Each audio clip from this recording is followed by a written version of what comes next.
В Кавказе кипят страсти вокруг претензий на аланское историческое наследие. На право называться аланами претендуют 3 кавказских народа – осетины, ингуши и карачаево-балкарцы. Южная Осетия готовится к переименованию республики в государство Алания. Ингуш Алихан Цороев предложил переименовать в Аланию Ингушетию. Частная инициатива Цороева вызвала бурю возмущения осетинской элиты. Узнав о петиции, на главную площадь Владикавказа стихийно собрались сотни человек. Тут же было проведено внеочередное заседание Североосетинского парламента.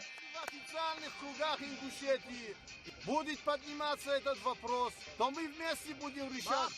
Глава Северной Осетии Вячеслав Битаров провел совещание с силовиками. Все происходящее он назвал провокацией и дестабилизацией Кавказа. При этом сам же выступил на этом митинге. Эксперты отмечают, раздуванием страстей вокруг общего исторического прошлого народов Кавказа власти всех республик пытаются отвлечь внимание жителей от своей неспособности решить ключевые проблемы. Безработица, деградация экономики и медицины, тотальная коррупция и беспредел силовиков.